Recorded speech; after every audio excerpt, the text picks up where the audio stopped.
Diane Ouellette, responsable de communication de la Ligue de hockey d'excellence du Québec, volet masculin. Vous le savez, cette année, c'est le 10e anniversaire de la LHEQ et on profite de ce moment-là pour vous parler d'où ça vient, la LHEQ.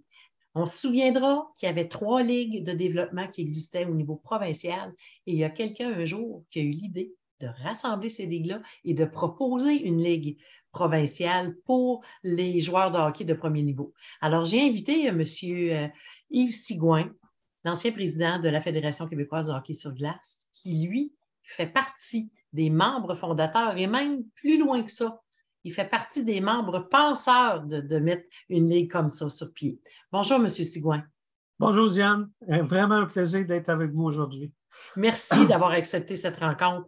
Monsieur Sigouin, vous êtes l'un de ceux qui a vu germer cette idée-là. Il y avait un sommet mondial du hockey à Toronto où j'étais avec Réal Langlais, Sylvain Lalonde, Yves Archambault, moi-même, Michael Bredamo, et on a eu 4 jours de discussion sur où allait le hockey, comment se développait le hockey dans le reste du monde. Il y avait des gens qui venaient du Maroc, il y avait des Russes, il y avait la Fédération de Russie, puis tout ça. Et a commencé à germer l'idée de ce que les Anglais appelaient, parce que c'était à Toronto, donc en anglais seulement, best on best ou les meilleurs avec les meilleurs. On avait ici 3 ligues qui étaient d'excellentes ligues qui offraient un encadrement, chacun à leur façon, puis qui pouvaient encadrer ce type de joueurs-là, qui sont vraiment, on parle toujours du tiroir de l'élite.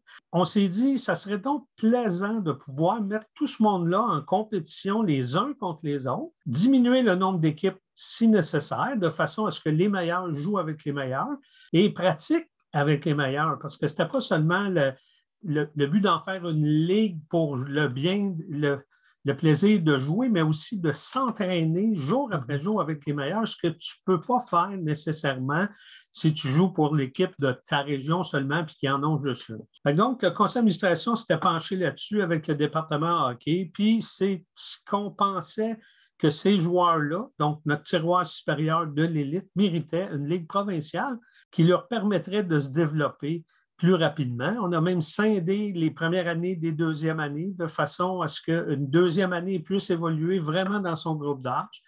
Au départ, on avait limité le nombre de deuxième années qui pouvaient évoluer avec l'équipe de niveau supérieur qui était les premières années. Mais c'est comme ça que ça a parti. Je me rappelle, avec Sylvain Lalonde, on a pris notre bâton de pèlerin pour on est allé rencontrer d'ailleurs la Ligue de Québec, que Diane t'a très, très bien connue, la Ligue Montréal Métro. C'est sûr que ces gens-là ont fait preuve d'abnégation parce que pour eux autres, c'était comme perdre leur bébé au profit d'un organisme provincial. Puis là, tout le monde se demandait où on allait avec ça. Les ligues-là fonctionnaient bien, ils atteignaient des rendements intéressants. Puis il fallait avoir une vision d'ensemble, je pense. Autant du niveau de Montréal Métro, qui était une grande ligue qui était à ce moment-là présidée par M. Jean-Pierre Paquette, que moi qui étais au niveau de Québec, il fallait ouvrir nos œillères et vraiment écouter votre message. Je suis convaincu, chacune des ligues assurait le perfectionnement, le suivi des formations, puis tout ça. Là, ce qu'on disait, c'est qu'on va tout centraliser ça, puis mais je me rappelle la première réunion où j'avais assisté à Québec, tout avancement de notre niveau d'excellence avant l'arrivée de la Ligue provinciale et l'HEQ, c'était dû juste aux ligues de développement qu'on avait, Québec, Montréal et l'Estrie, parce que c'est eux autres qui s'occupaient du développement, c'est eux autres qui s'occupaient des formations puis de tout ça.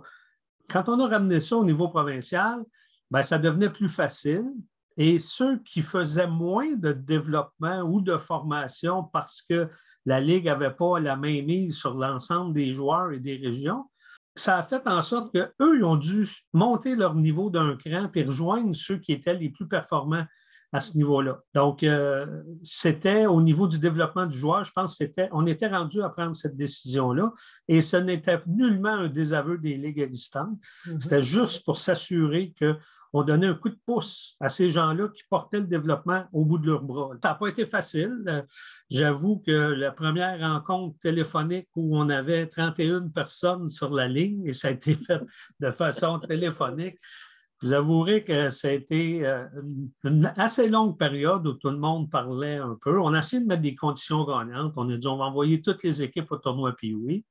Ce n'était pas toutes les équipes qui voulaient y aller. On les a forcés la première année, mais je pense que ça a très bien fonctionné. Après ça, trouver des gens qui voulaient s'occuper de cette ligue-là. Jacques Corriveau, qui était dès le début de la ligue, qui faisait partie de ça. À un moment donné, il s'occupait aussi du comité de discipline.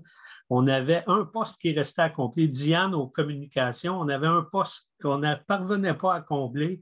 Puis on avait, Richard Leblanc qui s'en allait de Hockey Montréal. Puis le maître d'orchestre de tout ça, c'est notre ami qui fait les horaires, les cédules, les classements. Sylvain Labonté. Effectivement, Jacques, Sylvain, M. Paquette était là aussi, Richard Leblanc, moi. Je pense que c'était les 5 qui avons là, vraiment développé là, ce principe-là là, de comité provincial. Là. C'est sûr qu'il y avait les gens de Hockey Québec, évidemment. Là. Sylvain Lalonde, Yvan Dallaire. En fait, moi, j'ai fait peut-être les 4-5 premières réunions, puis après ça, mon président m'a demandé de m'occuper d'autres dossiers et Jean-Pierre Paquette a pris ma place au comité qui était aujourd'hui, que ça peut s'apparenter au comité d'opération. Ça passe très vite. Jacques Corriveau, l'année passée, me parlait d'un tournoi de golf pour le 10e anniversaire, et je me disais, Caroline, déjà 10 ans, c'est un beau projet, ça demeure un beau projet. Où est-ce qu'on sera dans 5 ans? Cette ligue-là, je ne sais pas, je la suis encore. J'ai la chance de pouvoir aller voir les matchs. Je me tiens au courant, je me tiens informé. J'ai bien confiance au comité d'opération. Quand Paul Ménard m'avait approché avec ça, j'avais dit, ben oui, ça prend ça, là. Ça prend des gens qui vont s'occuper d'être, la courroie de transmission vers nos régions, vers les autres gouverneurs. Avec Marcel, il avait établi une liste de gouverneurs qui siégeaient au comité. Moi, j'avais établi une liste de gens qui devaient, comme président de région, siéger sur ce comité. Puis, je suis content de voir que ça se poursuit encore comme ça. Moi, j'avais dit, le président s'impose le fait d'être là absolument parce que c'est lui qui veut savoir comment ça marche puis qu'est-ce qui se passe. Finalement, c'est lui le répondant politique. Je suis content de voir que Claude poursuit dans cette même tradition-là. Je suis optimiste à la Ligue. C'était vraiment audacieux, M. Sigouin, de joindre des administrateurs, des bénévoles avec la fédération, puis que tout le monde puisse faire dans le comité, évidemment, que vous parlez, et que le hockey soit servi de la même façon partout dans la province. C'était audacieux.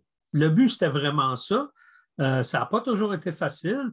Ça vient aussi, ça découle des structures intégrées.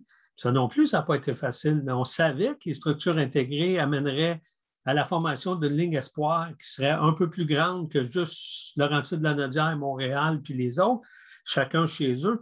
Fait que ça découle un peu de ça. Le but des structures intégrées, c'était le découlant final, c'était une ligue provinciale qui n'a rien à envier aux autres ligues provinciales qu'on a ici, que ce soit le M18 3A, le Junior 3A ou la Ligue junior majeure du Québec. C'est ce qu'on visait exactement. Là. Ces structures-là que la LHEQ impose ou apporte avec elle permettent de mettre en place des cadres qui font en sorte que tout le monde ait la formation, puis répond au cahier de charge, évidemment, qui suit cette ligue-là. Là. On parle toujours de hockey scolaire, puis de hockey scolaire, puis de hockey scolaire. Il ne faut jamais oublier que la LHEQ, c'est une ligue de hockey scolaire.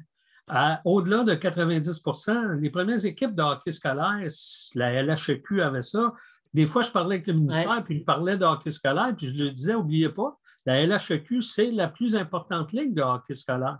Elle est provinciale, répartie partout sur le territoire, puis elle fait du hockey d'élite. C'était très audacieux comme concept de dire vous allez aller au sport-études, on recommande le sport-études, on a été critiqué pour ça, mais ça tient, puis ça marche, puis les gens sont satisfaits, sont heureux, il y a eu des ajustements en cours de route. Ça a prouvé que l'idée était bonne et elle a été bien livrée par les gens qui s'en sont occupés pendant ces 10 dernières années-là. Ça, c'est bien important aussi.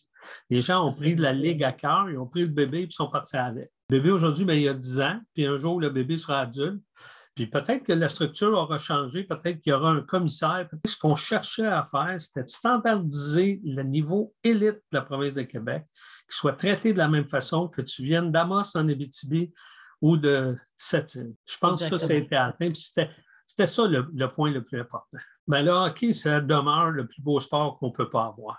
Moi, aux jeunes qui jouent dans la LHEQ, je leur dis, vous êtes chanceux, vous avez un encadrement. Si on recule 20 ans en arrière, 15 ans en arrière, les gens n'avaient pas cet encadrement-là. Aujourd'hui, il y a un encadrement.